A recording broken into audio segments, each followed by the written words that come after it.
appeals to racial, sexual, and religious chauvinism, to rabid nationalist fervor, are beginning not to work. This is who I am and whether I'm good or bad or achieving or not, all that's learned along the way. Just a ride.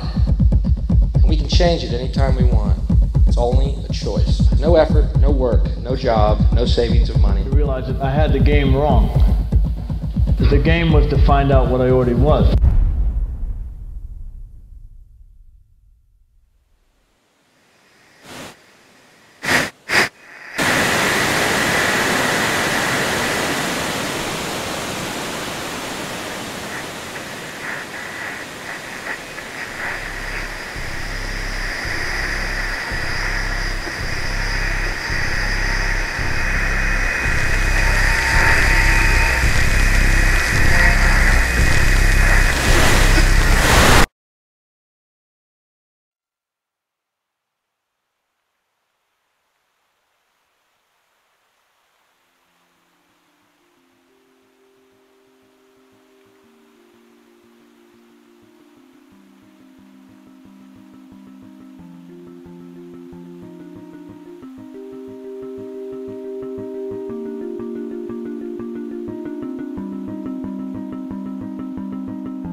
We were saying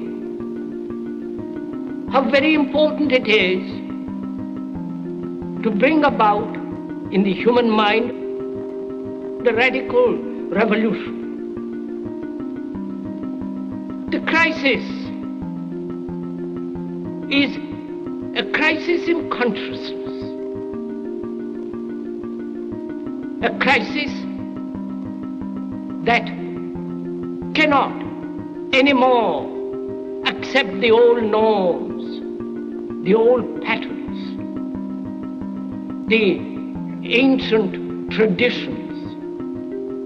And considering what the world is now, with all their misery, conflict, destructive brutality, aggression, and so on, man is still as he was. He's still brutal, violent, aggressive, acquisitive, competitive, and he has built a society along these lines.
Society today is composed of a series of institutions. From political institutions, legal institutions, religious institutions, to institutions of social class, familial values, and occupational specialization, it is obvious the profound influence these traditionalized structures have in shaping our understandings and perspectives.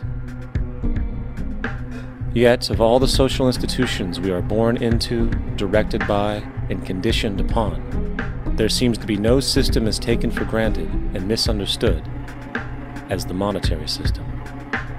Taking on nearly religious proportions, the established monetary institution exists as one of the most unquestioned forms of faith there is. How money is created, the policies by which it is governed, and how it truly affects society are unregistered interests of the great majority of the population.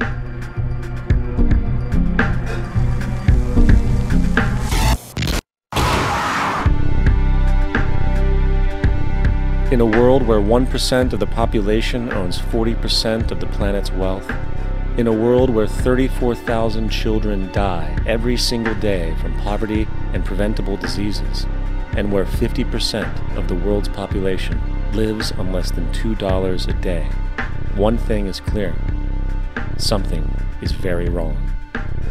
And whether we are aware of it or not, the lifeblood of all of our established institutions, and thus society itself, is money. Therefore, understanding this institution of monetary policy is critical to understanding why our lives are the way they are. Unfortunately, economics is often viewed with confusion and boredom. Endless streams of financial jargon coupled with intimidating mathematics quickly deters people from attempts at understanding it. However, the fact is, the complexity associated with the financial system is a mere mask, designed to conceal one of the most socially paralyzing structures humanity has ever endured.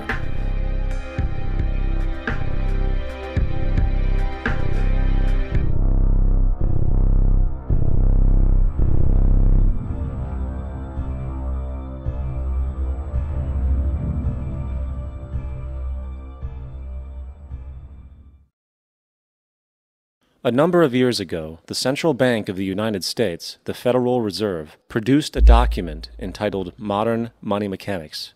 This publication detailed the institutionalized practice of money creation as utilized by the Federal Reserve and the web of global commercial banks it supports. On the opening page, the document states its objective. The purpose of this booklet is to describe the basic process of money creation in a fractional reserve banking system. It then proceeds to describe this fractional reserve process through various banking terminology, a translation of which goes something like this. The United States government decides it needs some money, so it calls up the Federal Reserve and requests, say, $10 billion. The Fed replies, saying, sure, we'll buy $10 billion in government bonds from you. So the government takes some pieces of paper, paints some official-looking designs on them, and calls them treasury bonds. Then it puts a value on these bonds to the sum of $10 billion and sends them over to the Fed. In turn, the people at the Fed draw up a bunch of impressive pieces of paper themselves, only this time calling them Federal Reserve notes, also designating a value of $10 billion to the Fed. The Fed then takes these notes and trades them for the bonds. Once this exchange is complete, the government then takes the $10 billion in Federal Reserve notes and deposits it into a bank account. And upon this deposit, the paper notes officially become legal tender money, adding $10 billion to the U.S. money supply. And there it is. $10 billion in new money has been created. Of course, this example is a generalization, for, in reality, this transaction would occur electronically, with no paper used at all. In fact, only 3% of the U.S. money supply exists in physical currency. The other 97% essentially exists in computers alone. Now, government bonds are, by design, instruments of debt, and when the Fed purchases these bonds, with money it essentially created out of thin air, the government is actually promising to pay back that money to the Fed. In other words, the money was created out of debt. This mind-numbing paradox of how money or value can be created out of debt or a liability will become more clear as we further this exercise. So, the exchange has been made and now $10 billion sits in a commercial bank account. Here's where it gets really interesting. For as based on the fractional reserve practice, that $10 billion deposit instantly becomes part of the bank's reserves, just as all deposits do. And regarding reserve requirements, as stated in modern money mechanics, a bank must maintain legally required reserves equal to a prescribed percentage of its deposits.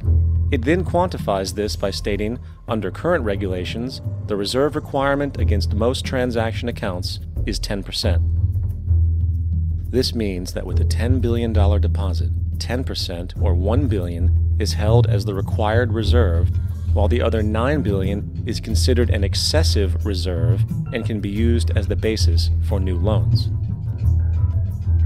Now, it is logical to assume that this $9 billion is literally coming out of the existing $10 billion deposit. However, this is actually not the case. What really happens is that the $9 billion is simply created out of thin air on top of the existing $10 billion deposit. This is how the money supply is expanded. As stated in modern money mechanics, of course they, the banks, do not really pay out loans from the money they receive as deposits. If they did this, no additional money would be created. What they do when they make loans is to accept promissory notes, loan contracts, in exchange for credits, money, to the borrower's transaction accounts. In other words, the $9 billion can be created out of nothing simply because there is a demand for such a loan and that there is a $10 billion deposit to satisfy the reserve requirements. Now, let's assume that somebody walks into this bank and borrows the newly available $9 billion. They will then most likely take that money and deposit it into their own bank account. The process then repeats, for that deposit becomes part of the bank's reserves. 10% is isolated, and in turn 90% of the $9 billion, or $8.1 billion, is now available as newly created money for more loans. And of course, that 8.1 can be loaned out and redeposited, creating an additional 7.2 billion, to 6.5 billion, to 5.9 billion, etc. This deposit money creation loan cycle can technically go on to infinity. The average mathematical result is that about $90 billion can be created on top of the original $10 billion. In other words, for every deposit that ever occurs in the banking system, about 9 times that amount can be created out of thin air. Money jitters? Ask the obliging Bank of America for a jar of soothing instant money, M-O-N-E-Y, in the form of a convenient personal loan. So, now that we understand how money is created by this fractional reserve banking system, a logical yet elusive question might come to mind. What is actually giving this newly created money value? The answer? The money that already exists. The new money essentially steals value from the existing money supply. For the total pool of money is being increased irrespective to demand for goods and services. And as supply and demand finds equilibrium, prices rise, diminishing the purchasing power of each individual dollar. This is generally referred to as inflation, and inflation is essentially a hidden tax on the public. What is the advice that you generally get? And that is inflate the currency. They don't say debase the currency. They don't say devalue the currency. They don't say cheat the people who are saved. They say lower the interest rates. The real deception is when we distort the value of money. When we create money out of thin air, we have no savings, yet there's so-called capital. So my question boils down to this: how in the world can we expect to solve the problems of inflation, that is, the increase in the supply of money, with more inflation? Of course, it can't. The fractional reserve system of monetary expansion is inherently inflationary. For the act of expanding the money supply, without there being a proportional expansion of goods and services in the economy, will always debase a currency. In fact, a quick glance at the historical values of the US dollar versus the money supply reflects this point definitively, for the inverse relationship is obvious. $1 in 1913 required $21.60 in 2007 to match value. That is a 96% devaluation since the Federal Reserve came into existence. Now, if this reality of inherent and perpetual inflation seems absurd and economically self-defeating, hold that thought, for absurdity is an understatement in regard to how our financial system really operates. For in our financial system, money is debt. And debt is money. Here is a chart of the U.S. money supply from 1950 to 2006. Here is a chart of the U.S. national debt for the same period. How interesting it is that the trends are virtually the same. For the more money there is, the more debt there is. The more debt there is, the more money there is. To put it a different way, every single dollar in your wallet is owed to somebody by somebody. For remember, the only way the money can come into existence is from loans. Therefore, if everyone in the country were able to pay off all debts, including the government, there would not be $1 in circulation.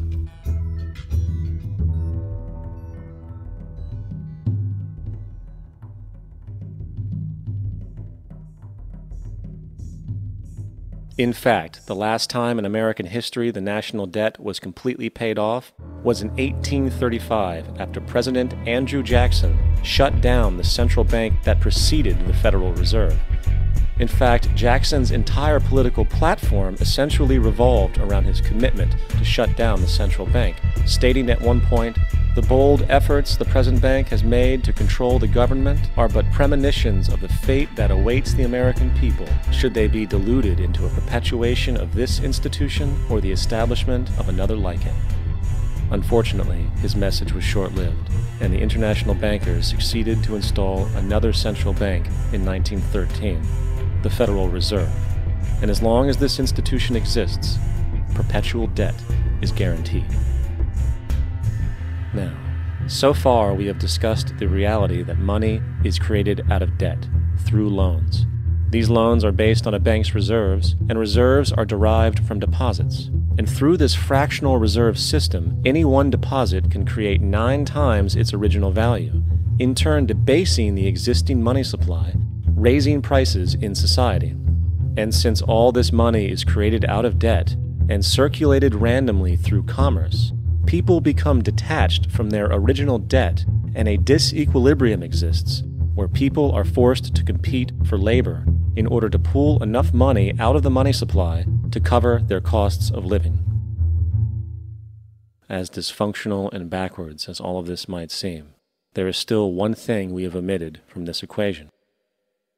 And it is this element of the structure which reveals the truly fraudulent nature of the system itself: the application of interest. When the government borrows money from the Fed, or when a person borrows money from a bank, it almost always has to be paid back with accrued interest. In other words, almost every single dollar that exists must be eventually returned to a bank with interest paid as well.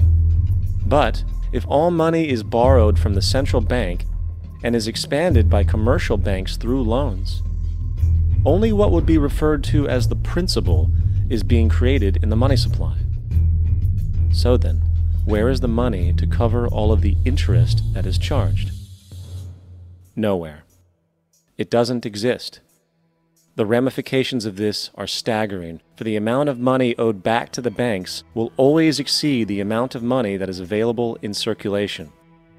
This is why inflation is a constant in the economy, for new money is always needed to help cover the perpetual deficit built into the system, caused by the need to pay the interest. What this also means is that mathematically, defaults and bankruptcy are literally built into the system, and there will always be poor pockets of society that get the short end of the stick. An analogy would be a game of musical chairs, for once the music stops, somebody is left out to dry. And that's the point. It invariably transfers true wealth from the individual to the banks. For if you are unable to pay for your mortgage, they will take your property. This is particularly enraging when you realize that not only is such a default inevitable due to the fractional reserve practice, but also because of the fact that the money that the bank loaned to you didn't even legally exist in the first place. In 1969, there was a Minnesota court case involving a man named Jerome Daly, who was challenging the foreclosure of his home by the bank which provided the loan to purchase it. His argument was that the mortgage contract required both parties, being he and the bank, each put up a legitimate form of property for the exchange. In legal language, this is called consideration. Mr. Daly explained that the money was, in fact, not the property of the bank, for it was created out of nothing as soon as the loan agreement was signed. Remember what modern money mechanics stated about loans? What they do when they make loans is to accept promissory notes in exchange for credits. Reserves are unchanged by the loan transactions, but deposit credits constitute new additions to the total deposits of the banking system. In other words, the money doesn't come out of their existing assets. the bank is simply inventing it, putting up nothing of its own except for a theoretical liability on paper. As the court case progressed, the bank's president, Mr. Morgan, took the stand, and in the judge's personal memorandum, he recalled that the plaintiff, bank's president, admitted that, in combination with the Federal Reserve Bank, did create the money and credit upon its books by bookkeeping entry. The money and credit first came into existence when they created it. Mr. Morgan admitted that no United States law or statute existed which gave him the right to do this. A lawful consideration must exist and be tendered to support the note. The jury found that there was no lawful consideration, and I agree. He also poetically added, "Only God can create something of value out of nothing." And upon this revelation, the court rejected the bank's claim for foreclosure, and Daley kept his home. The implications of this court decision are immense. For every time you borrow money from a bank, whether it is a mortgage loan or a credit card charge, the money given to you is not only counterfeit, it is an illegitimate form of consideration, and hence voids the contract to repay, for the bank never had the money as property to begin with. Unfortunately, such legal realizations are suppressed and ignored, and the game of perpetual wealth transfer and perpetual debt continues. And this brings us to the ultimate question: why? During the American Civil War, President Lincoln bypassed the high-interest loans offered by the European banks and decided to do what the Founding Fathers advocated, which was to create an independent and inherently debt-free currency. It was called the greenback. Shortly after this measure was taken, an internal document circulated between private British and American banking interests stated, "Slavery is but the owning of labor and carries with it the care of laborers, while the European plan is that capital shall control labor by controlling wages. This can be done by controlling the money. It will not do to allow the greenback, as we cannot control that." The fractional reserve policy perpetrated by the Federal Reserve, which has spread in practice to the great majority of banks in the world, is, in fact, a system of modern slavery.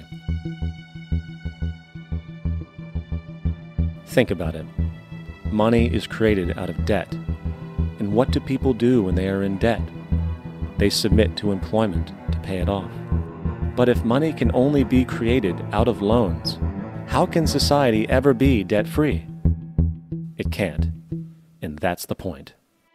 And it is the fear of losing assets coupled with the struggle to keep up with the perpetual debt and inflation inherent in the system, compounded by the inescapable scarcity within the money supply itself, created by the interest that can never be repaid, that keeps the wage slave in line, running on the hamster wheel with millions of others, in effect powering an empire that truly benefits only the elite at the top of the pyramid. For, at the end of the day, who are you really working for? The banks. Money is created in a bank and invariably ends up in a bank. They are the true masters, along with the corporations and governments they support. Physical slavery requires people to be housed and fed. Economic slavery requires people to feed and house themselves. It is one of the most ingenious scams for social manipulation ever created, and at its core, it is an invisible war against the population. Debt is the weapon used to conquer and enslave societies, and interest is its prime ammunition. And as the majority walks around oblivious to this reality, the banks, in collusion with governments and corporations, continue to perfect and expand their tactics of economic warfare, spawning new bases, such as the World Bank and International Monetary Fund, while also inventing a new type of soldier, the birth of the economic hitman.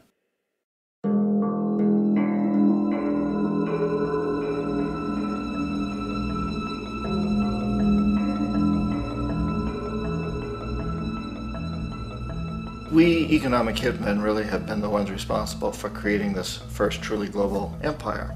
And we work many different ways.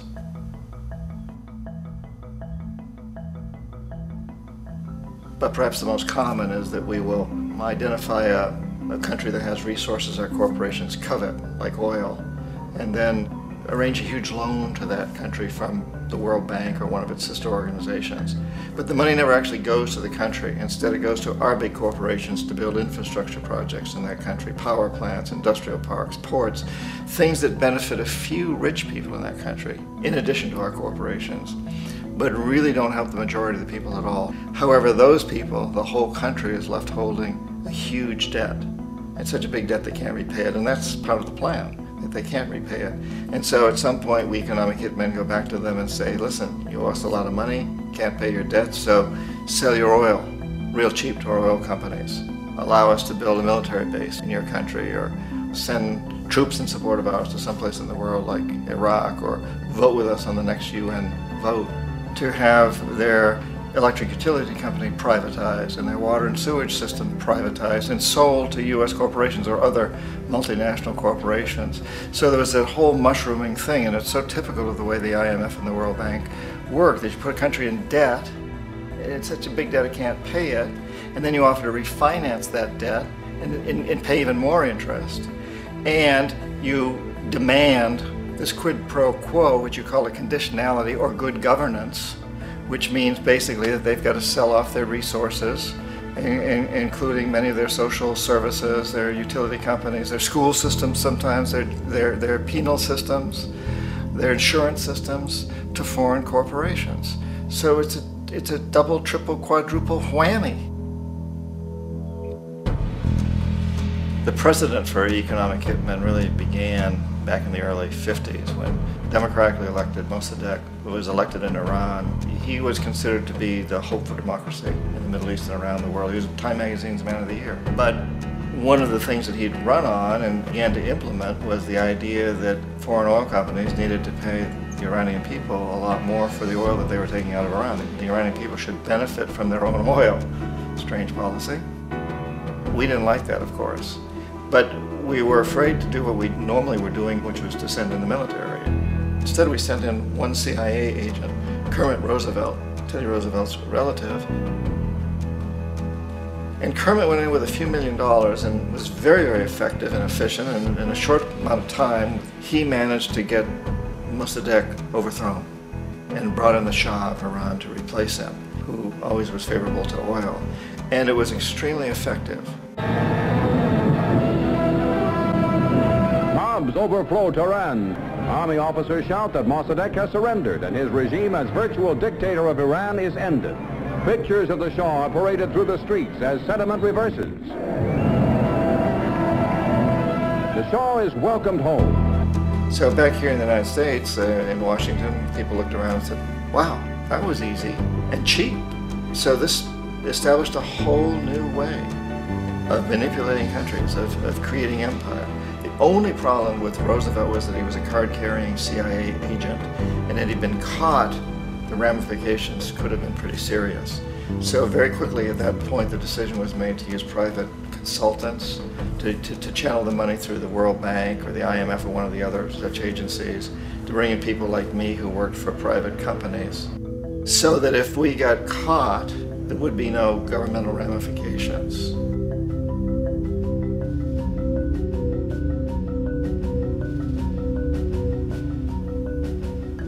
When Arbenz became president of Guatemala, the country was very much under the thumbs of United Fruit Company, the big international corporations. And Arbenz ran on this ticket that said, you know, we want to get the land back to the people. And once he took power, he was implementing policies that would do exactly that, give land rights back to the people. United Fruit didn't like that very much. And so they hired a public relations firm, launched a huge campaign in the United States to convince the United States people, the citizens of the United States, and the press of the United States, and the Congress of the United States, that Arbenz was a Soviet puppet, and that if we allowed him to stay in power, the Soviets would have a foothold in this hemisphere. And that, at that point in time, was a huge fear on everybody's mind, the Red Terror, the Communist Terror. And so, to make a long story short, Out of this public relations campaign came a commitment on the part of the CIA and the military to take this man out. And in fact, we did. We sent in planes, we sent in soldiers, we sent in jackals, we sent everything in to take him out, and did take him out. And as soon as he was removed from office, the new guy that took over after him basically reinstated everything to the big international corporations, including United Fruit.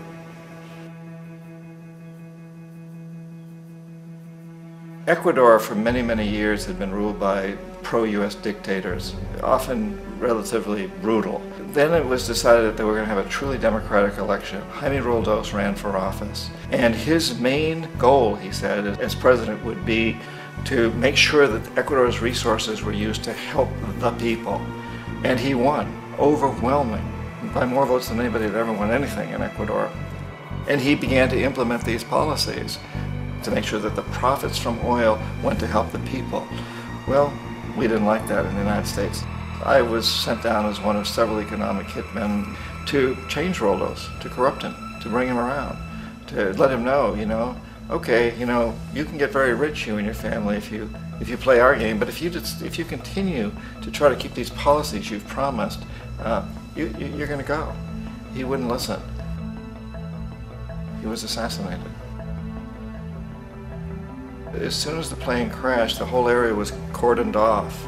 The only people allowed in were U.S. military from a nearby base and some of the Ecuadorian military. When an investigation was launched, 2 of the key witnesses died in car accidents before they had a chance to testify. A lot of very, very strange things that went on around the assassination of Jaime Roldos. I, like most people who've really looked at this case, had absolutely no doubt that it was an assassination. And of course, in my position as an economic hitman, I was always expecting something to happen to Jaime, whether it be a coup or assassination, I wasn't sure, but that he would be taken down because he was not being corrupted. He would not allow himself to be corrupted the way we wanted to corrupt him. Omar Torrijos, president of Panama, was, one of my favorite people. I really, really liked him. He was very charismatic. He was a guy who really wanted to help his country. And when I tried to bribe him or corrupt him, he said, look, John, he called me Juanito. He said, look, Juanito, I don't need the money. What I really need is for my country to be treated fairly. I need for the United States to repay the debts that you owe my people for all the destruction you've done here. I need to be in a position where I can help other Latin American countries win their independence and be free of this terrible presence from the north that you people are exploiting us so badly. I need to have the Panama Canal back in the hands of the Panamanian people. That's what I want. And so, leave me alone. Don't try to bribe me. It was 1981, and in May, Jaime Roldos was assassinated. And Omar was very aware of this. Torrijos got his family together and he said, I'm probably next, but it's okay because I've done what I came here to do. I've renegotiated the canal. The canal will now be in our hands. He just finished negotiating the treaty with Jimmy Carter. In June of that same year, just a couple of months later, he also went down in an airplane crash, which there's no question was executed by CIA-sponsored jackals. Tremendous amount of evidence that one of Torrijos' security guards handed him at the last moment as he was getting on the plane a tape recorder, a small tape recorder that contained a bomb.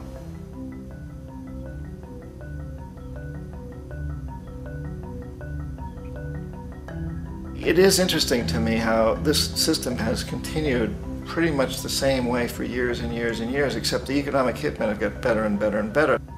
Then we come up with, very recently, what happened in Venezuela. In 1998, Hugo Chavez gets elected president, following a long line of presidents who had been very corrupt and basically destroyed the economy of the country. And Chavez was elected amidst all that. Chavez stood up to the United States, and he's done it primarily demanding that Venezuelan oil be used to help the Venezuelan people. Well, we didn't like that in the United States. So in 2002, a coup was staged, which there's no question in my mind, and most other people's minds, that the CIA was behind that coup.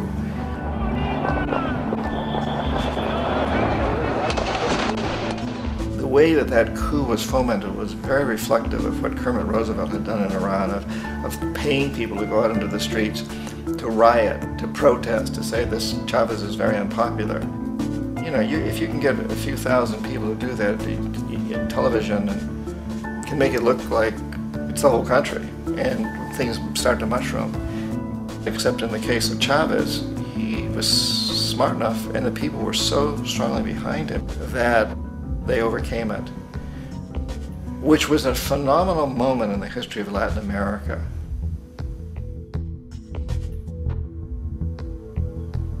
Iraq actually is a perfect example of the way the whole system works. So we economic hitmen are the first line of defense. We go in and we try to corrupt governments and get them to accept these huge loans, which we then use as leverage to basically own them. If we fail, as I failed in Panama with Omar Torrijos and in Ecuador with Jaime Roldos, men who refuse to be corrupted, then the second line of defense is we send in the jackals. And the jackals either overthrow governments or they assassinate. And once that happens and a new government comes in, boy, it's going to toe the line, because the new president knows what will happen if he doesn't. In the case of Iraq, both of those things failed. Economic hitmen were not able to get through to Saddam Hussein. We tried very hard. We tried to get him to accept a deal very similar to what the House of Saud had accepted in Saudi Arabia, but he wouldn't accept it. And so the jackals went in to take him out. They couldn't do it. His security was very good.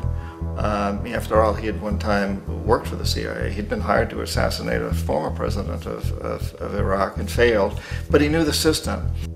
So in '91, we send in the troops and we take out the Iraqi military. So we assume at that point that Saddam Hussein is going to come around. We could have taken him out, of course, at that time, but we didn't want to. He's the kind of strong man we like. He controls his people. We thought he could control the Kurds and keep the Iranians in their border and keep pumping oil for us. And then once we took out his military, now he's going to come around. So the economic hitmen go back in the 90s without success. If they'd had success, he'd still be running the country. We'd be selling him all the fighter jets he wants and everything else he wants. But they couldn't, they didn't have success. The jackals couldn't take him out again, so we sent the military in once again, and this time we did the complete job and took him out, and in the process created for ourselves some very, very lucrative construction deals. We had to reconstruct a country that we'd essentially destroyed, which is a pretty good deal if you own construction companies, big ones. So, you know, Iraq shows the three stages. The economic hitmen failed there, the jackals failed there, and as a final measure, the military goes in. And in that way, we've really created an empire, but we've done it very, very subtly. It's clandestine. All the empires of the past were built on the military, and everybody knew they were building them. So the British knew they were building them, the French, the Germans, the Romans, the Greeks. And they were proud of it, and they always had some excuse, like spreading civilization, spreading some religion, something like that. But they knew they were doing it. We don't. The majority of the people in the United States have no idea that we're living off the benefits of a clandestine empire, that today there's more slavery in the world than ever before. And then you have to ask yourself, well, if it's an empire, then who's the emperor? Obviously, our presidents of the United States are not emperors. An emperor is someone who's not elected, doesn't serve a limited term, and doesn't report to anyone, essentially. So you can't classify our presidents that way. But we do have what I consider to be the equivalent of the emperor, and it's what I call the corporatocracy. The corporatocracy is this group of individuals who run our biggest corporations, and they really act as the emperor of this empire. They control our media, either through direct ownership or advertising. They control most of our politicians because they finance their campaigns, either through their corporations or through personal contributions that come out of the corporations. They're not elected, they don't serve a limited term, they don't report to anybody.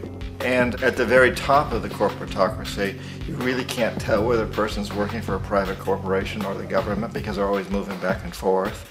So, you know, you've got a guy who one moment is the president of a big construction company like Halliburton, and the next moment he's vice president of the United States, or the president who is in the oil business. And this is true whether you've got Democrats or Republicans in the office. You have the moving back and forth through the revolving door.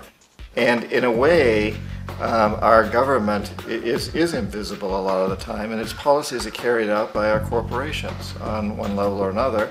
And then again, the policies of the government are basically forged by the corporatocracy and then presented to the government. They become government policy. So it's an incredibly cozy relationship. This isn't a conspiracy theory type of thing. These people don't have to get together and plot to do things. They all basically work under one primary assumption, and that is that they must maximize profits regardless of the social and environmental costs.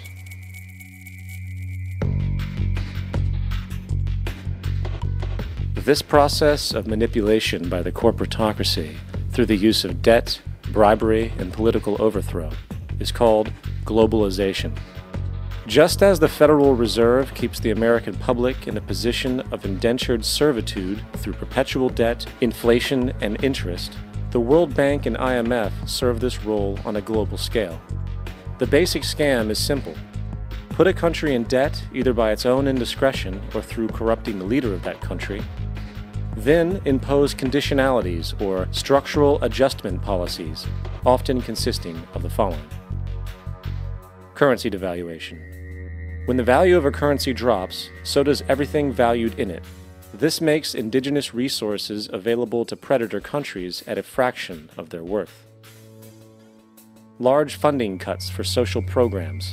These usually include education and healthcare, compromising the well-being and integrity of the society, leaving the public vulnerable to exploitation. Privatization of state-owned enterprises. This means that socially important systems can be purchased and regulated by foreign corporations for profit. For example, in 1999, the World Bank insisted that the Bolivian government sell the public water system of its third largest city to a subsidy of the U.S. corporation Bechtel. As soon as this occurred, water bills for the already impoverished local residents skyrocketed. It wasn't until after a full-blown revolt by the people that the Bechtel contract was nullified. Then there is trade liberalization, or the opening up of the economy through removing any restrictions on foreign trade. This allows for a number of abusive economic manifestations, such as transnational corporations bringing in their own mass-produced products, undercutting the indigenous production and ruining local economies.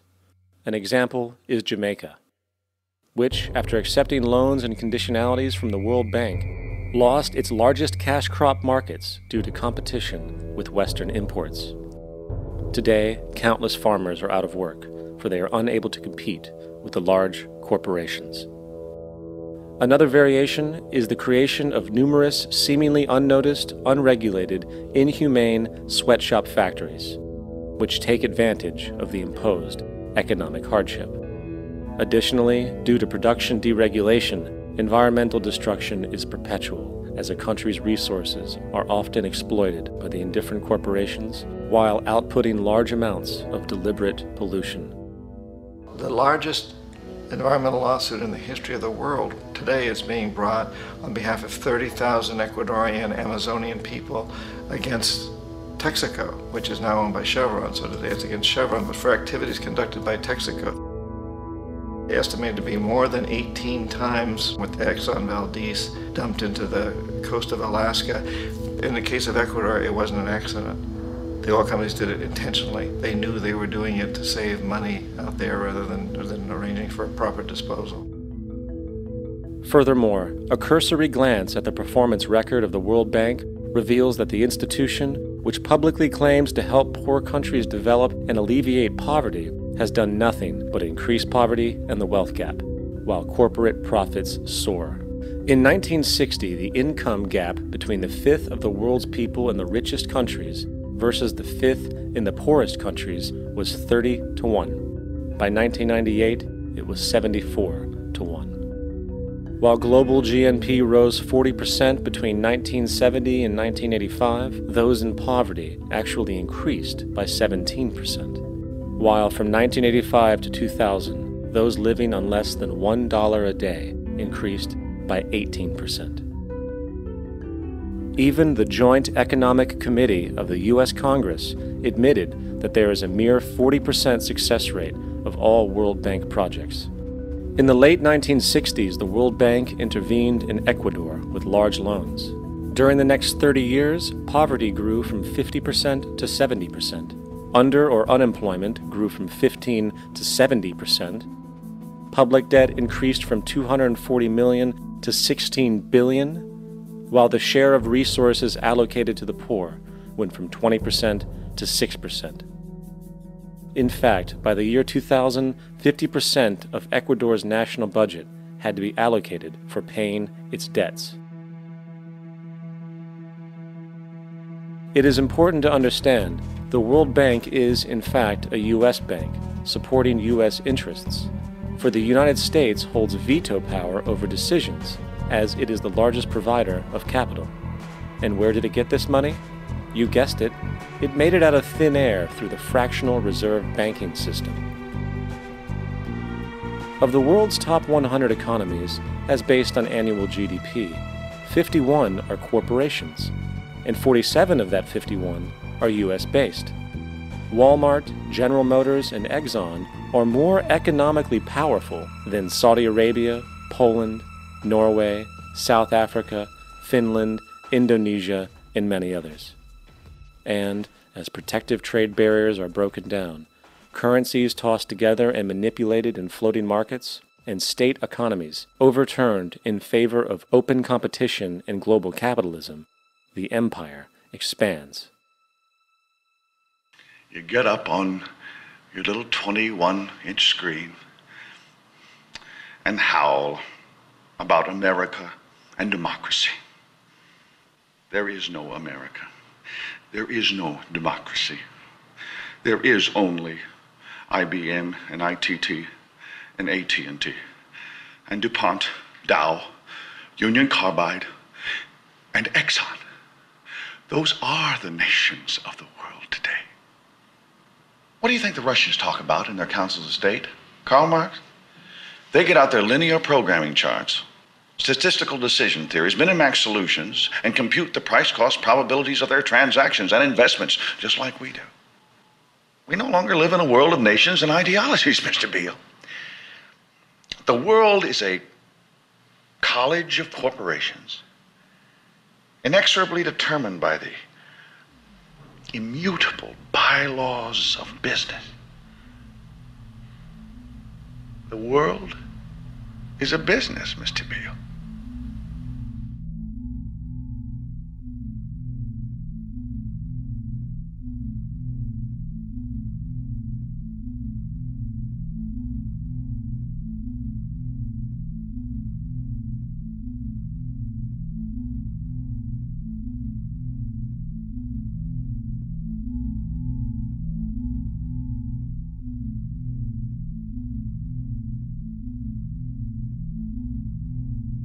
The world is being taken over by a handful of business powers who dominate the natural resources we need to live while controlling the money we need to obtain these resources.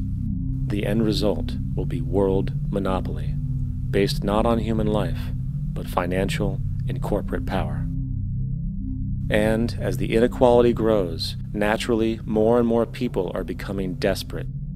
So the establishment was forced to come up with a new way to deal with anyone who challenges the system. So they gave birth to the terrorist. The term terrorist is an empty distinction, designed for any person or group who chooses to challenge the establishment. This isn't to be confused with the fictional Al-Qaeda, which was actually the name of a computer database for the US-supported Mujahideen in the 1980s.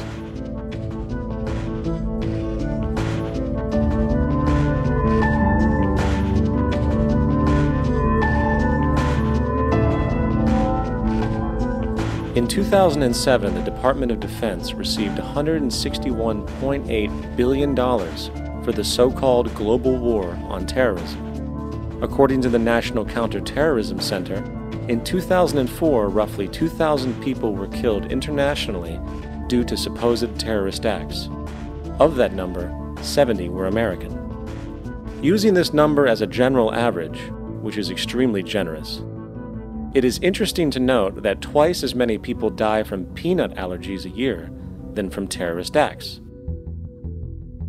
Concurrently, the leading cause of death in America is coronary heart disease, killing roughly 450,000 each year.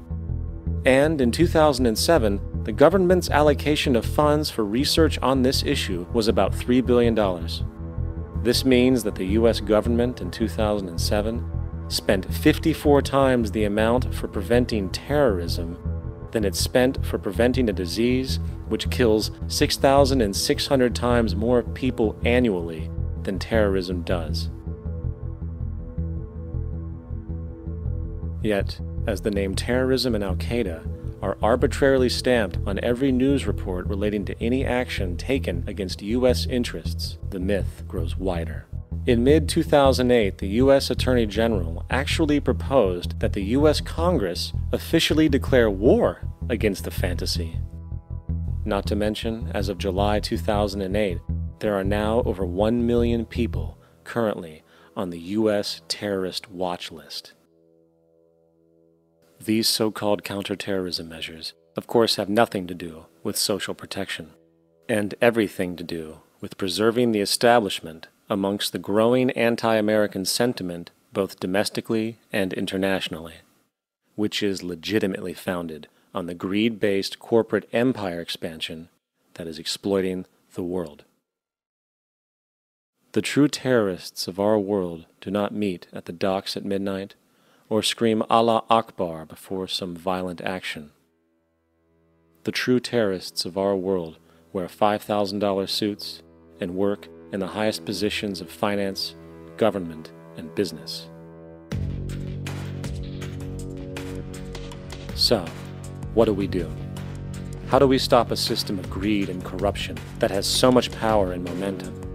How do we stop this aberrant group behavior which feels no compassion for, say, the millions slaughtered in Iraq and Afghanistan, so the corporatocracy can control energy resources and opium production for Wall Street profit?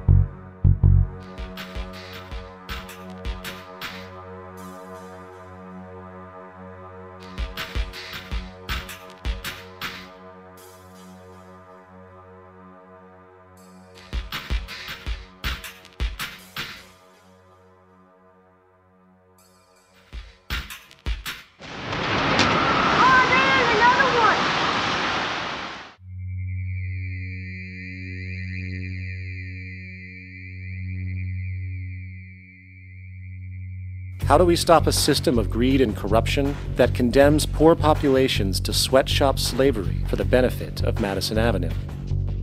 Or that engineers false flag terror attacks for the sake of manipulation?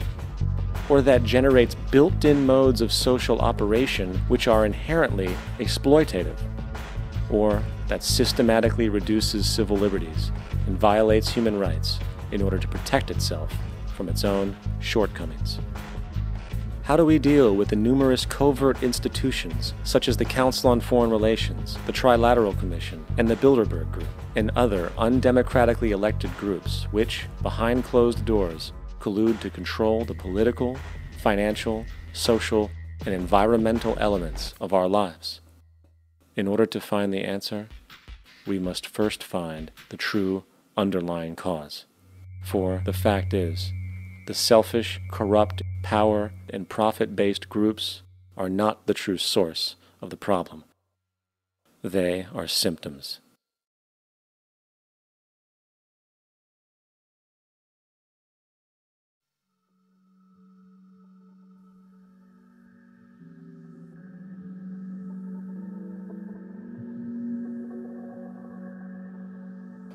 My name is Jock Fresco. I'm an industrial designer and a social engineer. I'm very much interested in society and developing a system that might be sustainable for all people. First of all, the word corruption is a monetary invention. That aberrant behavior that's disruptive to the well-being of people, Well, you're dealing with human behavior. And human behavior appears to be environmentally determined, meaning if you were raised by the Seminole Indians as a baby, never saw anything else, you'd hold that value system. And this goes for nations, it goes for individuals, for families. They try to indoctrinate their children to their particular faith and their country and make them feel like they're part of that. And they build a society which they call established. They establish a workable point of view and tend to perpetuate that, whereas all societies are really emergent, not established. And so they fight new ideas that would interfere with the establishment. Governments try to perpetuate that which keeps them in power. People are not elected to political office to change things. They're put there to keep things the way they are. So you see, the basis of corruption is in our society. Let me make it clear. All nations, then, are basically corrupt because they tend to uphold existing institutions. I don't mean to uphold or downgrade all nations, but communism, socialism, fascism, the free enterprise system, and all other subcultures are the same. They are all basically corrupt. The most fundamental characteristic of our social institutions is the necessity for self-preservation. Whether dealing with a corporation, a religion, or a government, the foremost interest is to preserve the institution itself. For instance, the last thing an oil company would ever want is the utilization of energy that was outside of its control, for it makes that company less relevant to society. Likewise, the Cold War and the collapse of the Soviet Union was, in reality, a way to preserve and perpetuate the established economic and global hegemony of the United States. Similarly, religions condition people to feel guilty for natural inclinations, each claiming to offer the only path to forgiveness and salvation. At the heart of this institutional self-preservation lies the monetary system, for it is money that provides the means for power and survival. Therefore, just as a poor person might be forced to steal in order to survive, it is a natural inclination to do whatever is needed to continue an institution's profitability. This makes it inherently difficult for profit-based institutions to change, for it puts in jeopardy not only the survival of large groups of people, but also the coveted materialistic lifestyles associated with affluence and power. Therefore, the paralyzing necessity to preserve an institution, regardless of its social relevance, is largely rooted in the need for money or profit.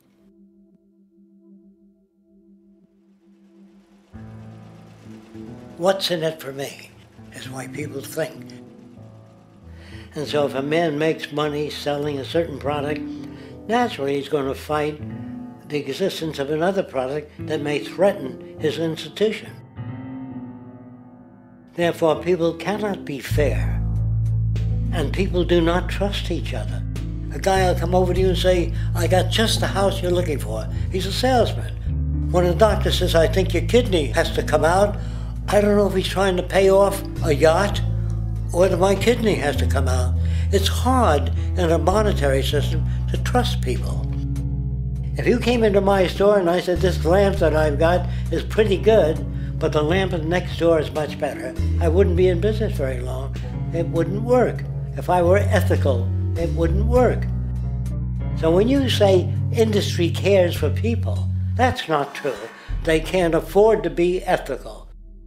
So your system is not designed to serve the well-being of people. If you still don't understand that, there would be no outsourcing of jobs if they cared about people. Industry does not care. They only hire people because it hasn't been automated yet. So don't talk about decency and ethics. We cannot afford it and remain in business. It is important to point out that regardless of the social system, whether fascist, socialist, capitalist, or communist, the underlying mechanism is still money, labor, and competition. Communist China is no less capitalistic than the United States. The only difference is the degree by which the state intervenes in enterprise. The reality is that monetaryism, so to speak, is the true mechanism that guides the interests of all the countries on the planet. The most aggressive and hence dominant variation of this monetaryism is the free enterprise system. The fundamental perspective, as put forth by early free market economists like Adam Smith, is that self-interest in competition leads to social prosperity, as the act of competition creates incentive, which motivates people to persevere. However, what isn't talked about is how a competition-based economy invariably leads to strategic corruption, power and wealth consolidation, social stratification, technological paralysis, labor abuse, and, ultimately, a covert form of government dictatorship by the rich elite. The word corruption is often defined as moral perversion. If a company dumps toxic waste into the ocean to save money, most people recognize this as corrupt behavior. On a more subtle level, when Walmart moves into a small town and forces small businesses to shut down for they are unable to compete, a gray area emerges. For what exactly is Walmart doing wrong? Why should they care about mom-and-pop organizations they destroy? Yet, even more subtly, when a person gets fired from their job because a new machine has been created which can do the work for less money, people tend to just accept that as the way it is, not seeing the inherent, corrupt inhumanity of such an action. Because the fact is, whether it is dumping toxic waste, having a monopoly enterprise, or downsizing the workforce, the motive is the same: profit. They are all different degrees of the same self-preserving mechanism, which always puts the well-being of people second to monetary gain. Therefore, corruption is not some byproduct of monetaryism. It is the very foundation. And while most people acknowledge this tendency on one level or another, the majority remains naive as to the broad ramifications of having such a selfish mechanism as the guiding mentality in society.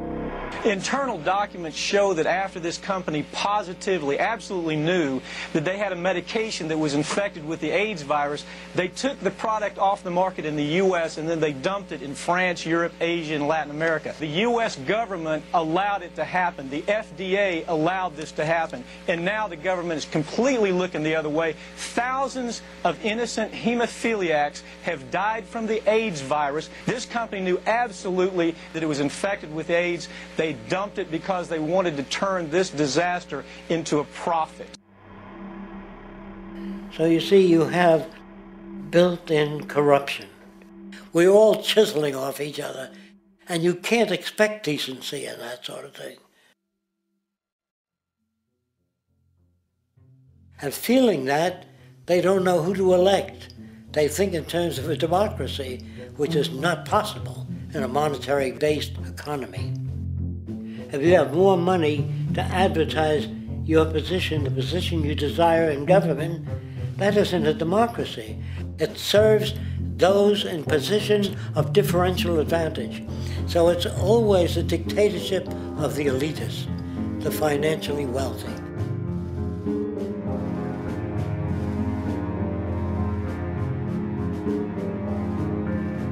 It is an interesting observation to note how seemingly unknown personalities magically appear on the scene as presidential candidates. Then, before you know it, somehow you are left to choose from a small group of extremely wealthy people who suspiciously have the same broad social view. Obviously, it's a joke. The people placed on the ballot are done so because they have been pre-decided to be acceptable by the established financial powers who actually run the show. Yet, many who understand this illusion of democracy often think, if only we could just get our honest, ethical politicians in power, then we would be okay. Well, while this idea, of course, seems reasonable in our established-oriented worldview, it is, unfortunately, another fallacy. For when it really comes down to what is actually important, the institution of politics, and thus politicians themselves, have absolutely no true relevance as to what makes our world and society function. It's not politicians that can solve problems. They have no technical capabilities. They don't know how to solve problems. Even if they were sincere, they don't know how to solve problems. It's the technicians that produce the desalination plants. It's the technicians that give you electricity, that give you motor vehicles, that heat your house and cool it in the summertime. It's technology that solves problems, not politics. Politics cannot solve problems because they're not trained to do so. Very few people today stop and consider what it is that actually improves their lives. Is it money? Obviously not. One cannot eat money or stuff money into their car to get it to run. Is it politics? All politicians can do is create laws, establish budgets, and declare war. Is it religion?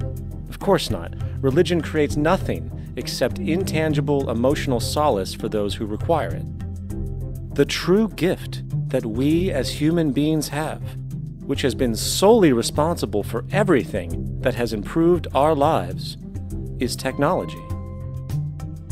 What is technology? Technology is a pencil which allows one to solidify ideas on paper for communication. Technology is an automobile which allows one to travel faster than feet would allow.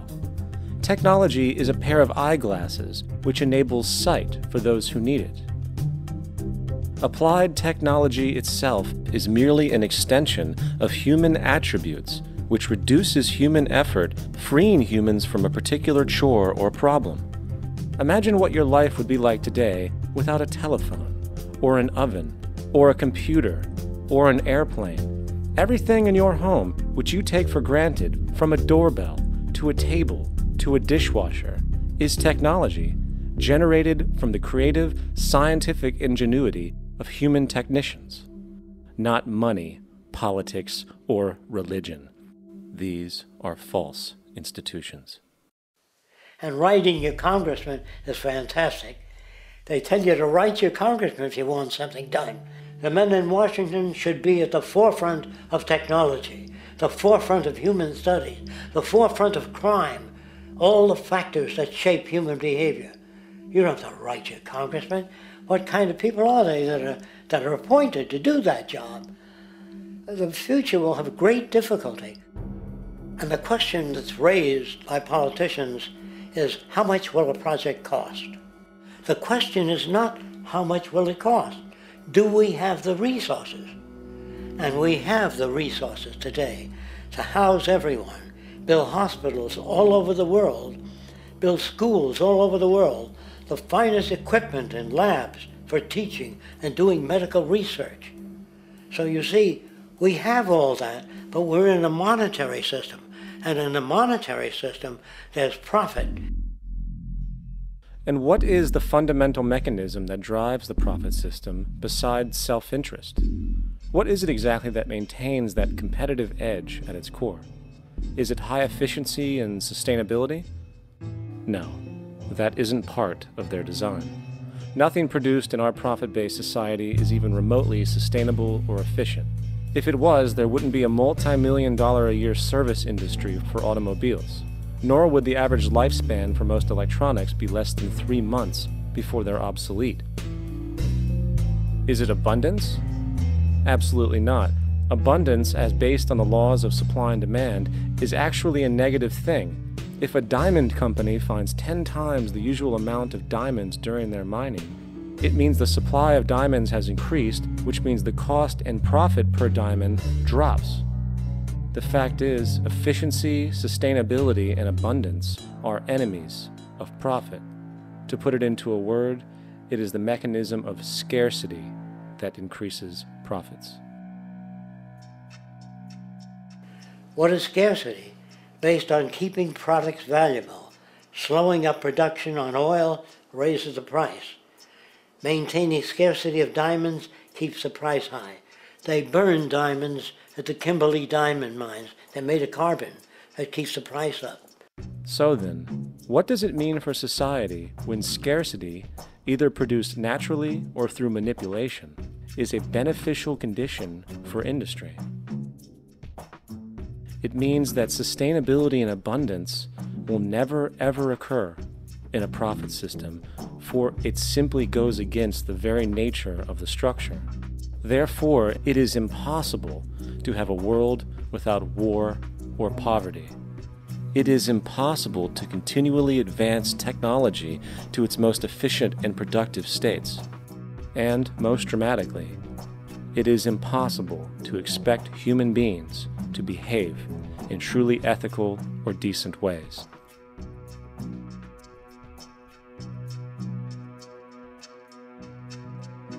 People use the word instinct because they can't account for the behavior.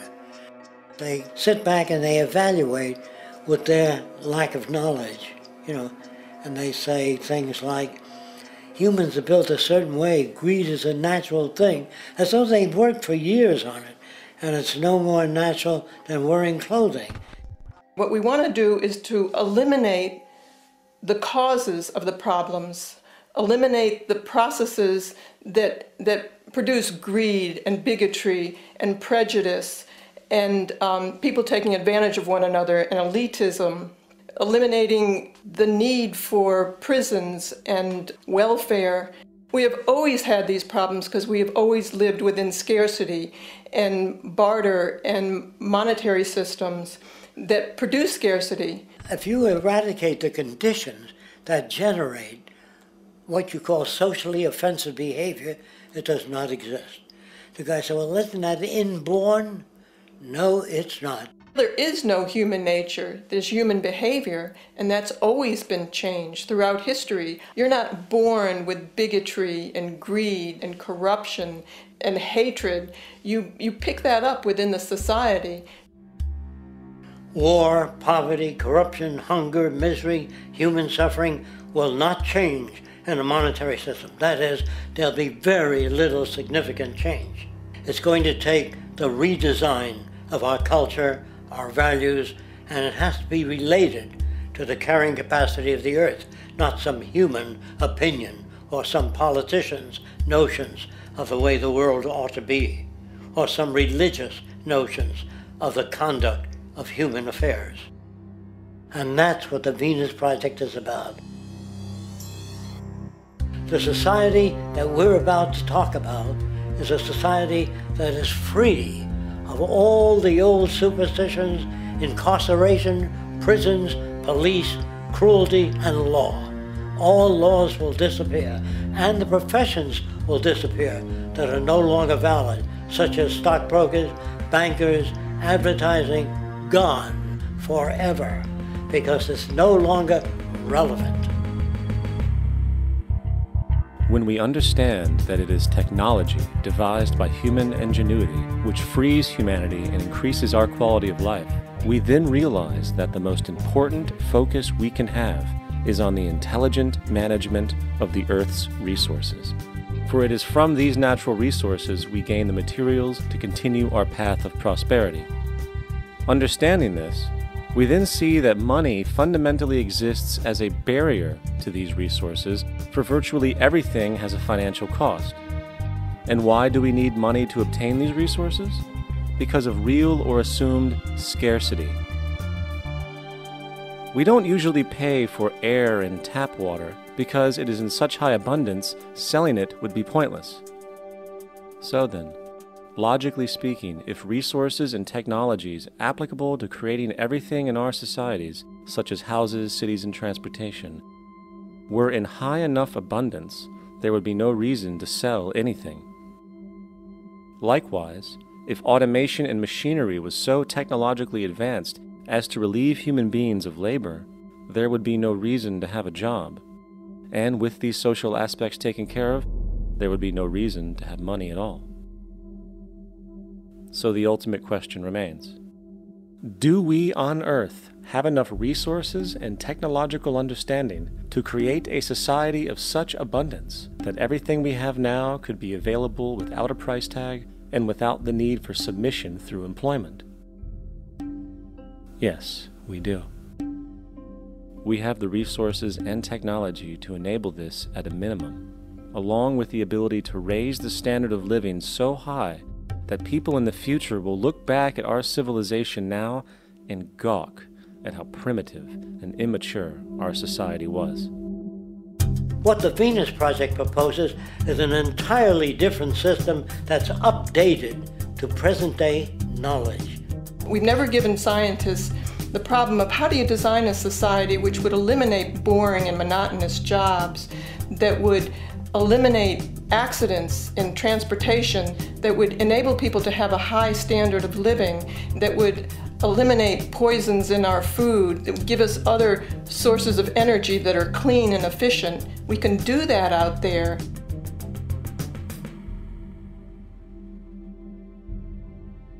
The major difference between a resource-based economy and a monetary system is that a resource-based economy is really concerned with people and their well-being, where a monetary system has become so distorted that the concerns of the people are really secondary, if they're there at all. The products that are turned out are for how much money you can get. If there is a problem in society and you can't earn money from solving that problem, then it won't be done. The resource-based economy is really not close to anything that's been tried. And with all our technology today, we can create abundance. It could be used to improve everyone's lifestyle. Abundance all over the world if we use our technology wisely and maintain the environment. It's a very different system, and it's very hard to talk about because the public is not that well enough informed as to the state of technology.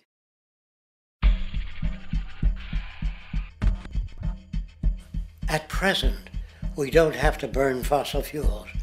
We don't have to use anything that would contaminate the environment. There are many sources of energy available. Alternative energy solutions pushed by the establishment, such as hydrogen, biomass, and even nuclear, are highly insufficient, dangerous, and exist only to perpetuate the profit structure that industry has created. When we look beyond the propaganda and self-serving solutions put forth by the energy companies, we find a seemingly endless stream of clean, abundant, and renewable energy for generating power. Solar and wind energy are well known to the public, but the true potential of these mediums remains unexpressed. Solar energy, derived from the sun, has such abundance that 1 hour of light at high noon contains more energy than what the entire world consumes in a year. If we could capture 1/100% of this energy, the world would never have to use oil, gas, or anything else. The question then is not availability, but the technology to harness it. And there are many advanced mediums today which could accomplish just that, if they were not hindered by the need to compete for market share with the established energy power structures. Then there's wind energy. Wind energy has long been denounced as weak, and due to being location-driven, impractical. This is simply not true. The U.S. Department of Energy admitted in 2007 that if wind was fully harvested in just 3 of America's 50 states, it could power the entire nation. And then there are the rather unknown mediums of tidal and wave power. Tidal power is derived from tidal shifts in the ocean. Installing turbines which capture this movement generates energy. In the United Kingdom, 42 sites are currently noted as available, forecasting that 34% of all the UK's energy could come from tidal power alone. Wave power, which extracts energy from the surface motions of the ocean, is estimated to have a global potential of up to 80,000 terawatt-hours a year. This means 50% of the entire planet's energy usage could be produced from this medium alone. Now, it is important to point out that tidal, wave, solar, and wind power requires virtually no preliminary energy to harness, unlike coal, oil, gas, biomass, hydrogen, and all the others. In combination, these 4 mediums alone, if efficiently harnessed through technology, could power the world forever.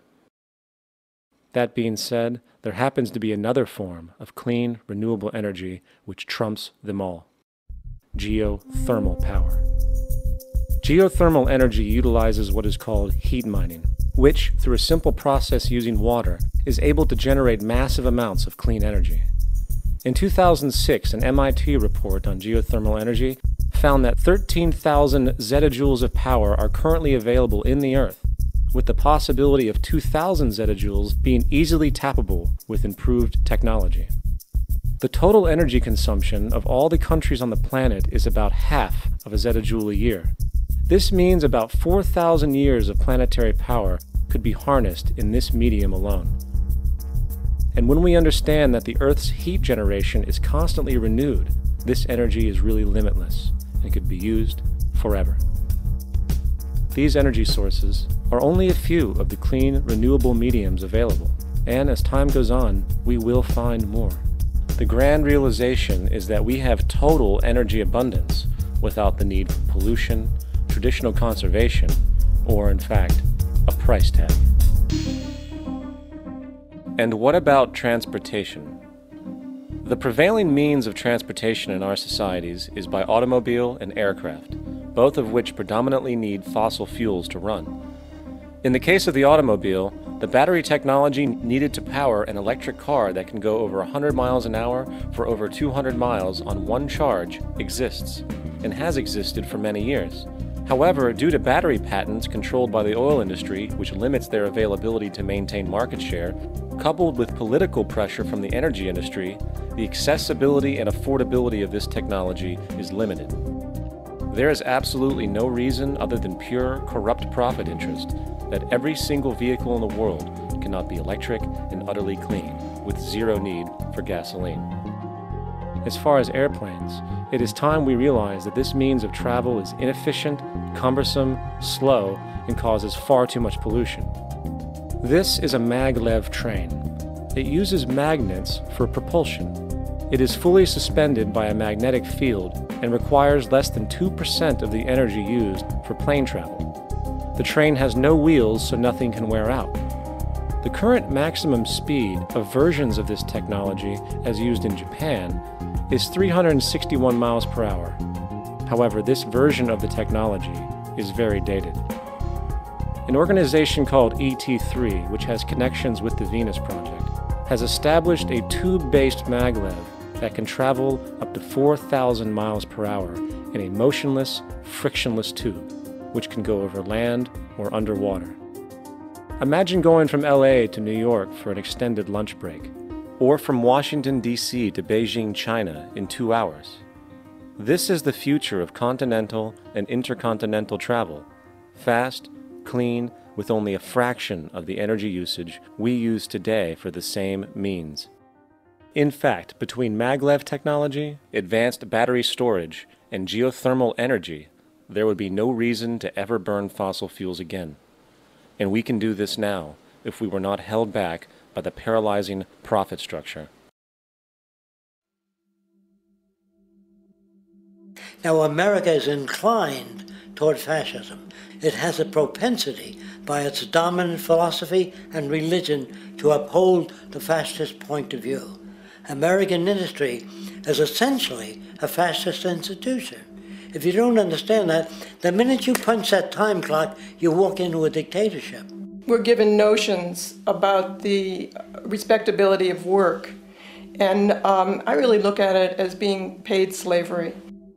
They're brought up to believe that you shall earn your living by the sweat of your brow. That holds people back, freeing people from drudgery, repetitive jobs which make them ignorant. You rob them. In our society, that is a resource-based economy, machines free people.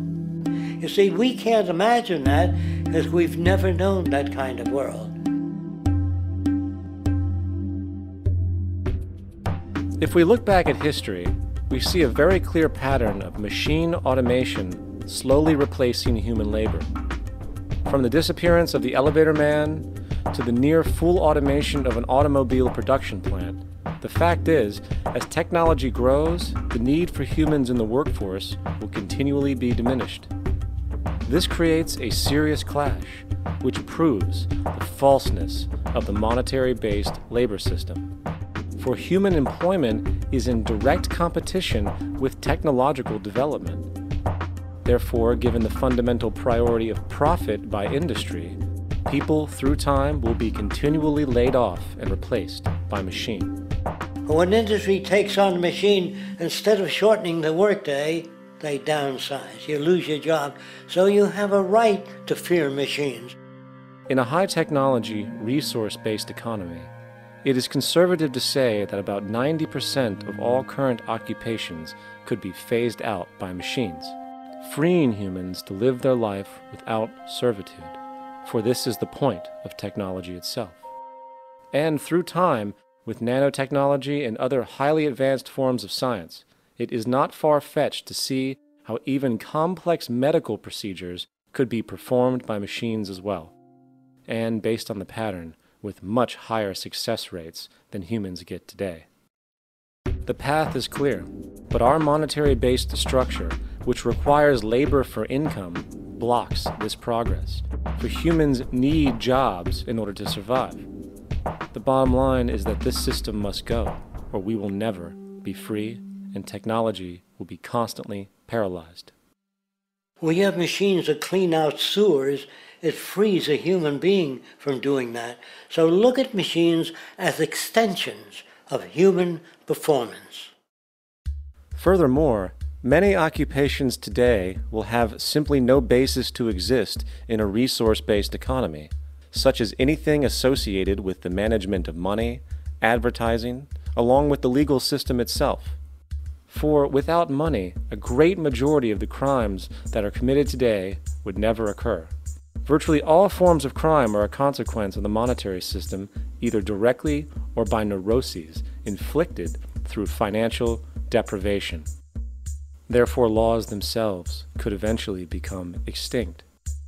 Instead of putting up a sign, drive carefully, slippery when wet, put abrasive in the highway so it's not slippery when wet. And if a person gets in a car that's drunk and the car oscillates a great deal, there's a little pendulum that swings up and back, and that'll pull the car over to the side. Not a law solution. Put sonar and radar in automobiles so they can't hit one another. Man-made laws are attempts to deal with occurring problems, and not knowing how to solve them, they make a law. In the United States, the most privatized, capitalist country on the planet, it should come as no surprise that it also has the largest prison population in the world, growing every year. Statistically, most of these people are uneducated and come from poor, deprived societies. And, contrary to propaganda, it is this environmental conditioning which lures them into criminal and violent behavior. However, society looks the other way in regard to this point. The legal and prison systems are just more examples of how our society avoids examining the root causes of behavior. Billions are spent each year on prisons and police, while only a fraction is spent on programs for poverty, which is one of the most fundamental variables responsible for crime to begin with. And as long as we have an economic system which prefers and in fact creates scarcity and deprivation, crime will never go away.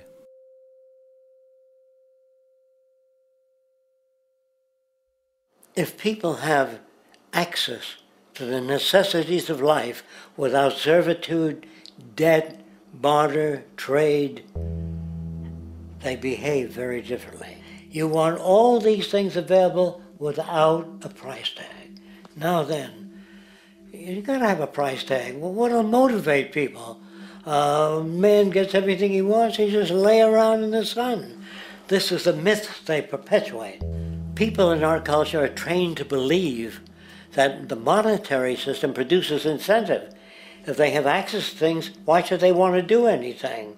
They will lose their incentive. That's what you're taught to support the monetary system. When you take money out of the scenario, there would be different incentives, very different incentives. When people have access to the necessities of life, their incentives change. What about the moon and the stars? New incentives arise. If you make a painting that you will enjoy giving it to other people, not selling it.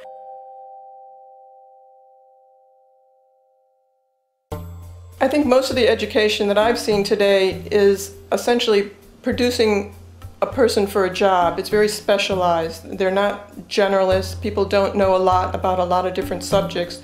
I don't think you could get people to go to war if they knew a lot about a lot of things. I think education is mostly rote, and they're not taught how to solve problems. They're not given the tools emotionally or within their own field of how to do critical thinking.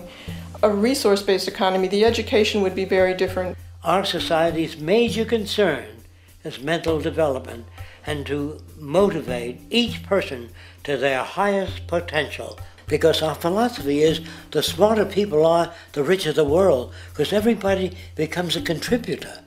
The smarter your kids are, the better my life will be, because they'll be contributing more constructively to the environment and to my life, because everything that we devise within a resource-based economy would be applied to society. There would be nothing to hold it back. Patriotism, weapons, armies, navies, all that is a sign that we're not civilized yet. Kids will ask their parents, didn't you see the necessity of the machines? Dad, couldn't you see that war was inevitable when you produce scarcity? Isn't it obvious? Of course the kid will understand that you were pinheads, raised merely to serve the established institutions. We're such an abominable, sick society that we won't make the history book. They just say that large nations took land from smaller nations, used force and violence. You'll get history talked about as corrupt behavior all the way along until the beginning of the civilized world. That's when all the nations work together. World unification, working toward common good for all human beings, and without anyone being subservient to anyone else. Without social stratification, whether it be technical elitism or any other kind of elitism, eradicated from the face of the earth. The state does nothing because there is no state. Because there is no state. The system I advocate, a resource-based global economy, is not perfect. It's just a lot better than what we have. We can never achieve perfection.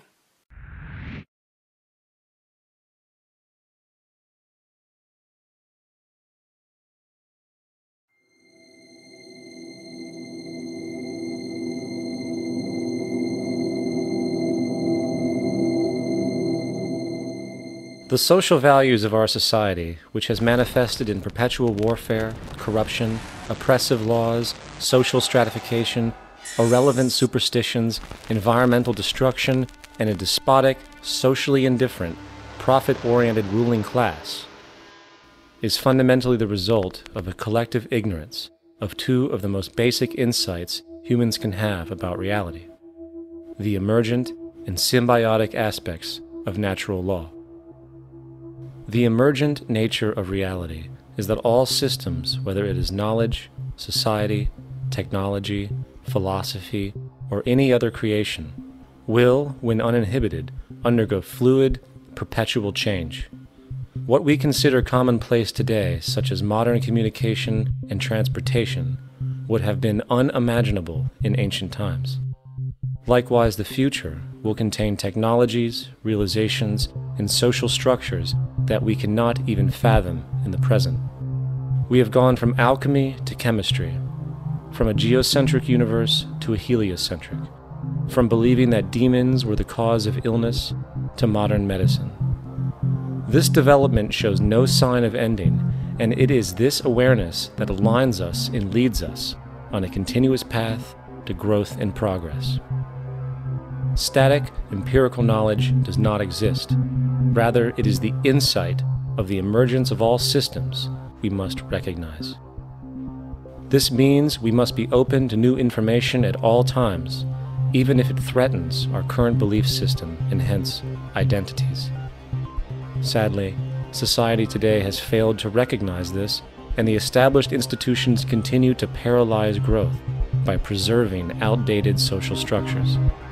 Simultaneously, the population suffers from a fear of change, for their conditioning assumes a static identity, and challenging one's belief system usually results in insult and apprehension, for being wrong is erroneously associated with failure, when, in fact, to be proven wrong should be celebrated, for it is elevating someone to a new level of understanding, furthering awareness. The fact is, there is no such thing as a smart human being, for it is merely a matter of time before their ideas are updated, changed, or eradicated.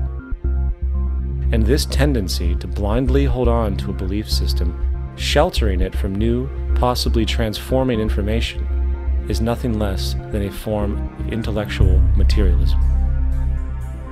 The monetary system perpetuates this materialism not only by its self-preserving structures, but also through the countless number of people who have been conditioned into blindly and thoughtlessly upholding these structures, therefore becoming self-appointed guardians of the status quo. Sheep, which no longer need a sheepdog to control them, for they control each other by ostracizing those who step out of the norm. This tendency to resist change and uphold existing institutions for the sake of identity, comfort, power, and profit is completely unsustainable and will only produce further imbalance, fragmentation, distortion, and invariably, destruction. It's time to change. From hunters and gatherers to the agricultural revolution to the industrial revolution, the pattern is clear. It is time for a new social system which reflects the understandings we have today. The monetary system is a product of a period of time where scarcity was a reality. Now, with the age of technology, it is no longer relevant to society. Gone with the aberrant behavior it manifests. Likewise, dominant worldviews, such as theistic religion, operate with the same social irrelevancy. Islam, Christianity, Judaism, Hinduism, and all of the others exist as barriers to personal and social growth, for each group perpetuates a closed worldview, and this finite understanding that they acknowledge is simply not possible in an emergent universe. Yet, religion has succeeded in shutting down the awareness of this emergence by instilling the psychological distortion of faith upon its followers, where logic and new information is rejected in favor of traditionalized, outdated beliefs. The concept of God is really a method of accounting for the nature of things. In the early days, people didn't know enough about how things formed, how nature worked, so they invented their own little stories. And they made God in their own image. A guy that gets angry. When people don't behave right, he creates floods and earthquakes. And they say it's an act of God. A cursory glance at the suppressed history of religion reveals that even the foundational myths themselves are emergent culminations, developed through influence over time. For example, a cardinal doctrine of the Christian faith is the death and resurrection of Christ. This notion is so important that the Bible itself states, "And if Christ be not risen, then is our preaching vain, and your faith is also vain." Yet it is very difficult to take this account literally, for not only is there no primary source denoting this supernatural event in secular history, awareness of the enormous number of pre-Christian saviors who also died and were resurrected immediately puts the story in mythological territory by association. Early church figures such as Tertullian went to great lengths to break these associations, even claiming that the devil caused the similarities to occur, stating in the 2nd century, "The devil, whose business is to pervert the truth, mimics the exact circumstance of the divine sacraments. He baptizes his believers and promises forgiveness of sins. He celebrates the oblation of bread and brings in the symbol of the resurrection. Let us therefore acknowledge the craftiness of the devil, who copied certain things of those that be divine." What is truly sad, however, is that when we cease the idea that the stories from Christianity, Judaism, Islam, and all the others are literal history, and accept them for what they really are, which are purely allegorical expressions derived from many faiths, we see that all religions share a common thread, and it is this unifying imperative that needs to be recognized and appreciated. Religious belief has caused more fragmentation and conflict than any other ideology. Christianity alone has 34,000 different subgroups. The Bible is subject to interpretation. When you read it, you say, I think Jesus meant this. I think Job meant that. Oh no, he meant this. So you have the Lutheran, the Seventh-day Adventist, the Catholic, and a church divided is no church at all. And a church divided is no church at all. And this point on division, which is a trademark of all theistic religions, brings us to our second failure of awareness, the false assumption of separation through the rejection of the symbiotic relationship of life. Apart from the understanding that all natural systems are emergent, where all notions of reality will be constantly developed, altered, and even eradicated, we must also understand that all systems are, in fact, invented fragments, merely for the sake of conversation. For there is no such thing as independence in nature. The whole of nature is a unified system of interdependent variables, each a cause and a reaction, existing only as a concentrated whole. You don't see the plug connected to the environment, so it looks like we're free, wandering around. Take the oxygen away, we all die immediately. Take plant life away, we die. And without the sun, all the plants die. So we are connected. We really must take into account the totality. This isn't just a human experience on this planet. This is a total experience. And we know we can't survive without plants and animals. We know we can't survive without the four elements, you know.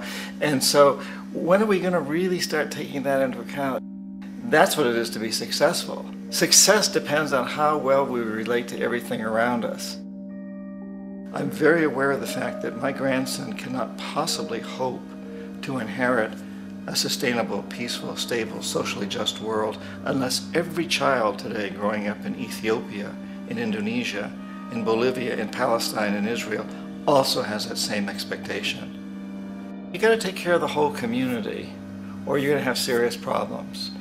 And now we have to see that the whole world is the community, and we must all take care of each other that way. And it's not just a community of human beings, it's a community of plants and animals and elements. And we really need to understand that. That's what's going to bring us joy too, and pleasure. That's what's missing in our lives right now. We can call it spirituality, but the fact of the matter is joy comes from that bliss of connectedness. That's our God spirit. That's that side of ourselves that really feels it. And you can feel it deep inside you. It's this amazing, wonderful feeling. And you know it when you get it. You don't get it from money. You get it from connection. Now, if that isn't a hazard to this country,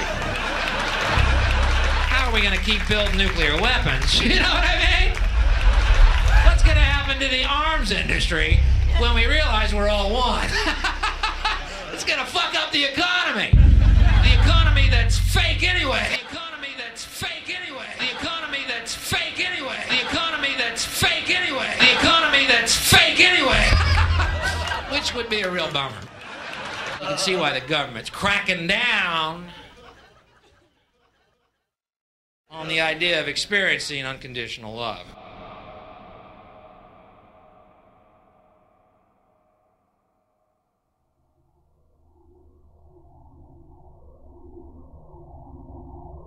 Once we understand that the integrity of our personal existences are completely dependent on the integrity of everything else in our world, we have truly understood the meaning of unconditional love. For love is extensionality, and seeing everything as you and you as everything can have no conditionalities. For, in fact, we are all everything at once. If it's true that we're all from the center of a star, every atom in each of us from the center of a star, then we're all the same thing. Even a Coke machine or a cigarette butt in the street in Buffalo is made out of atoms that came from a star. They've all been recycled thousands of times, as have you and I. And therefore, it's only me out there. So what is there to be afraid of? What is there that needs solace-seeking? Nothing. There's nothing to be afraid of because it's all us. The trouble is we have been separated by being born and given a name and an identity and being individuated. We've been separated from the oneness, and that's what religion exploits, that people have this yearning to be part of the overall one again. So they exploit that. They call it God. They say he has rules. And I think it's cruel. I think you can do it absent religion.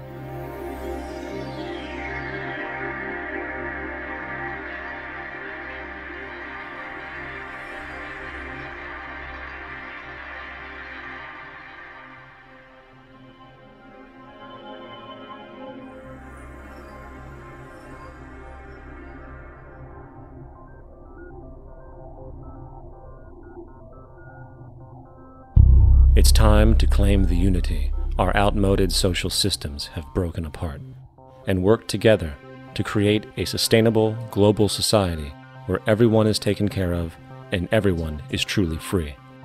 Your personal beliefs, whatever they may be, are meaningless when it comes to the necessities of life. Every human being is born naked, needing warmth, food, water, shelter. Everything else is auxiliary. Therefore, the most important issue at hand is the intelligent management of the Earth's resources. This can never be accomplished in a monetary system, for the pursuit of profit is the pursuit of self-interest, and therefore imbalance is inherent. Simultaneously, politicians are useless, for our true problems in life are technical, not political. Furthermore, ideologies that separate humanity, such as religion, need strong reflection in the community in regard to its value, purpose, and social relevancy. Hopefully, through time, religion will lose its materialism and basis in superstition and move into the useful field of philosophy. The fact is, society today is backwards, with politicians constantly talking about protection and security rather than creation, unity, and progress. The U.S. alone now spends about $500 billion annually on defense. That is enough to send every high school senior in America to a four-year college. In the 1940s, the Manhattan Project produced the first true weapon of mass destruction. This program employed 130,000 people at an extreme financial cost. Imagine what our life would be like today if that group of scientists, instead of working on a way of killing people, worked on a way to create a self-sustaining, abundant world. Life today would be very, very different if that was their goal. Instead of weapons of mass destruction, it is time to unleash something much more powerful. Weapons of mass creation.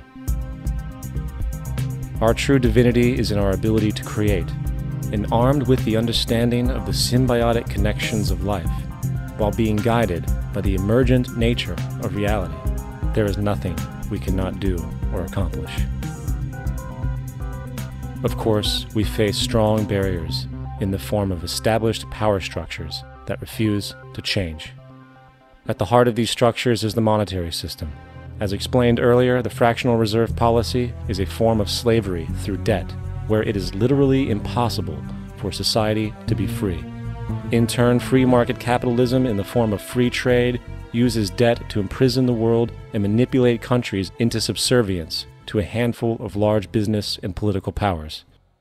Apart from these obvious amoralities, the system itself is based on competition, which immediately destroys the possibility of large-scale collaborations for the common good, hence paralyzing any attempt at true global sustainability. These financial and corporate structures are now obsolete, and they must be outgrown. Of course, we cannot be naive enough to think that the business and financial elite are going to subscribe to this idea, for they will lose power and control. Therefore, peaceful yet highly strategic action must be taken. The most powerful course of action is simple. We have to alter our behavior to force the power structure to the will of the people. We must stop supporting the system.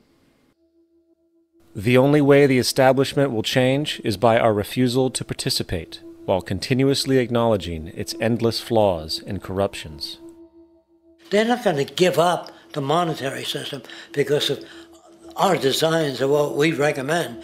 The system has to fail, and people have to lose confidence in their elected leaders.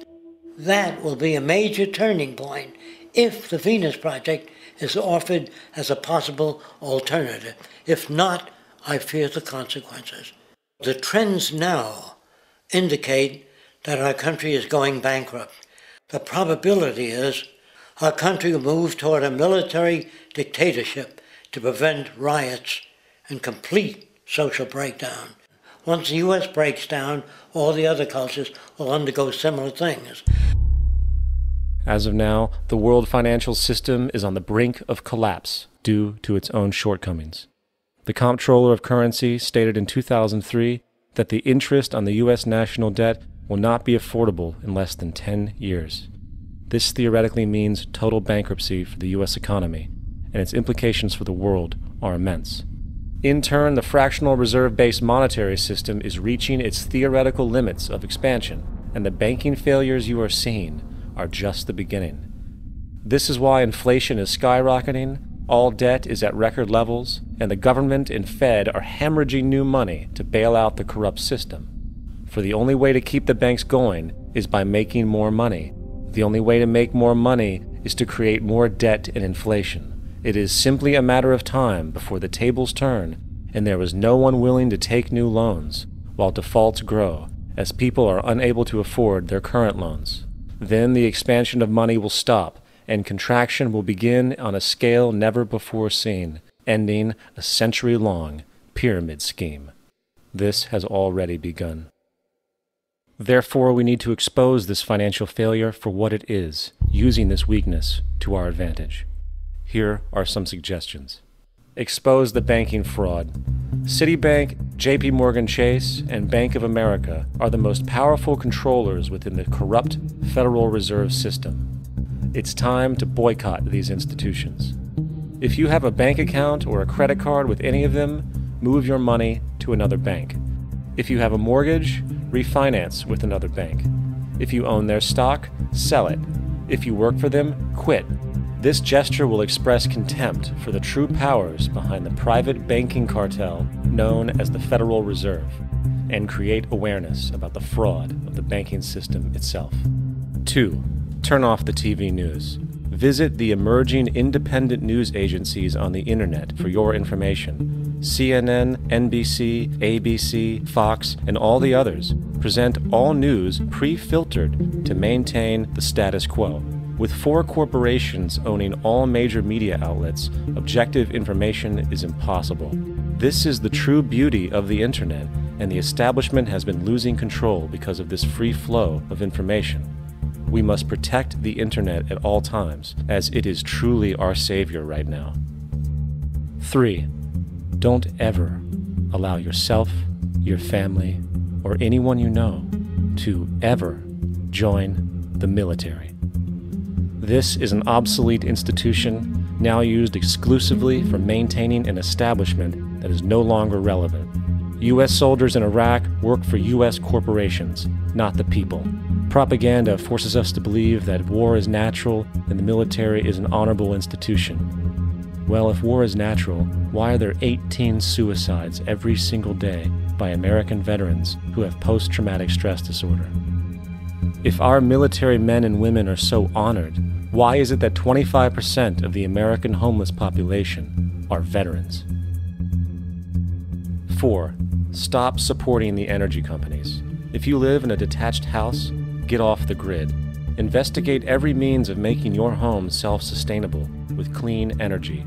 Solar, wind, and other renewable energies are now affordable consumer realities, and considering the never-ending rising cost of traditional energies, it will likely be a cheaper investment over time. If you drive, get the smallest car you can, and consider using one of the many conversion technologies that can enable your car to be a hybrid, electric, or run on anything other than establishment fuels.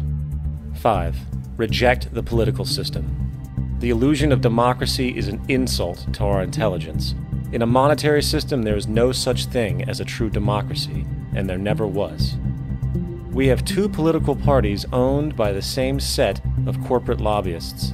They are placed in their positions by the corporations, with popularity artificially projected by their media.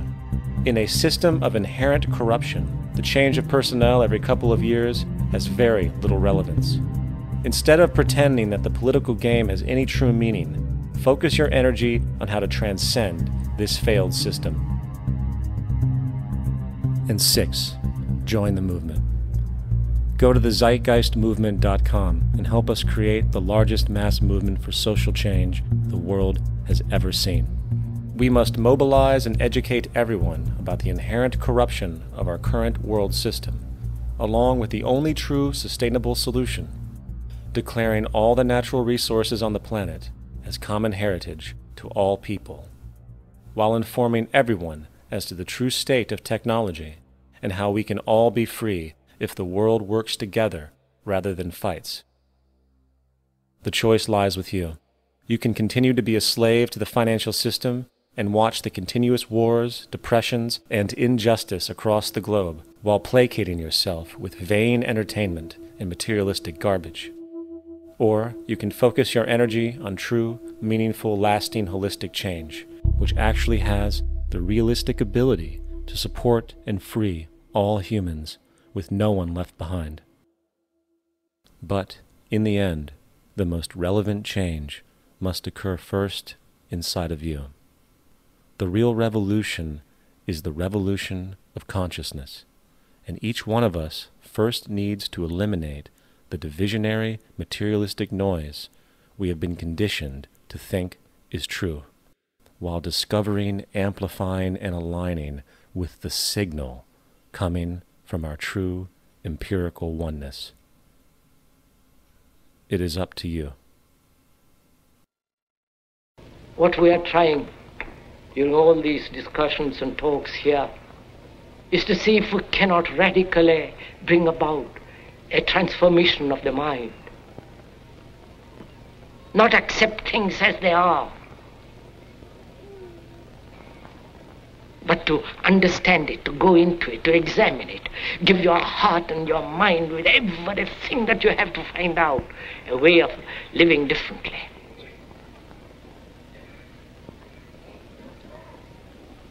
But that depends on you and not somebody else.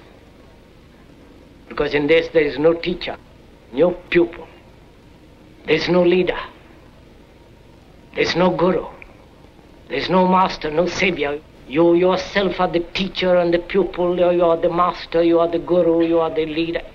You are everything. And to understand is to transform what is.